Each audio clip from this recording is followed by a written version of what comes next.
बुद्ध के महापरिनिर्वाण के बाद भिक्षुओं को डर था कि शिक्षाएं भूल न जाएं या बदल न जाएं। इसलिए उन्होंने बड़ी बड़ी सभाएं बुलाईं, जिन्हें संगीति कहा गया। इनमें भिक्षु बुद्ध के उपदेशों और नियमों का सामूहिक पाठ करते थे।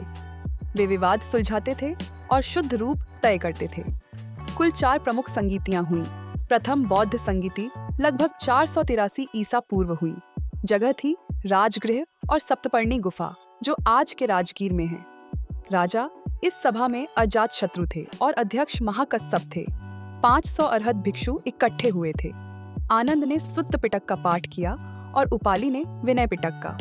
यहीं से त्रिपिटक की नींव पड़ी और सब कुछ मौखिक रूप में सुरक्षित किया गया। द्वितीय बौद्ध संगीति लगभग 383 ईसा पूर्व वैशाली में हुई। यहाँ नियमों को लेकर विवाद हुआ, जैसे क्या पैसे रख सकते हैं और क्या दोपहर बाद खा सकते हैं। परिणाम यह हुआ कि बौद्ध संघ 2 भागों में बंट गया। एक थे स्थविरवादी और दूसरे थे महासांघिक। यह पहला बड़ा विभाजन था।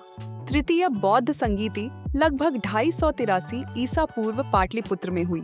राजा सम्राट अशोक थे और अध्यक्ष मोग्गलिपुत्र तिस्स थे। अशोक ने संघ को शुद्ध किया और गलत विचार वाले भिक्षुओं को हटाया। अभिधम्म पिटक जोड़ा गया और त्रिपिटक पूरा हुआ। अशोक ने मिशनरियां भेजी और बौद्ध धर्म दुनिया में फैलना शुरू हुआ। चतुर्थ बौद्ध संगीति के 2 अलग परंपरागत वर्णन हैं। श्रीलंका में त्रिपिटक पहली बार ताड़पत्रों पर लिखा गया।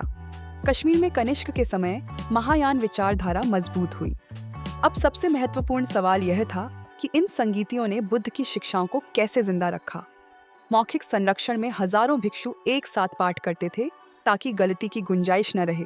शुद्धता बनाए रखने के लिए विवाद होते ही सभा बुलाई जाती थी और सही रूप तय किया जाता था। त्रिपिटक का निर्माण हुआ, जिसमें सुत्त, विनय और अभिधम्म व्यवस्थित किए गए। अशोक के समय प्रचार हुआ और बाद में लेखन हुआ, जिससे शिक्षाएं कभी खो नहीं सकीं। अगर ये संगीतियां न होतीं, तो आज बुद्ध की शिक्षाएं इतनी शुद्ध और व्यवस्थित रूप में हमारे पास न होतीं। बौद्ध संगीतियां सिर्फ सभाएं नहीं थीं, बल्कि ये शिक्षाओं की रक्षा करने वाली दीवारें थीं। उन्होंने मौखिक परंपरा को मजबूत किया, विवाद सुलझाए और धर्म को आगे बढ़ाया। नमो बुद्धाय।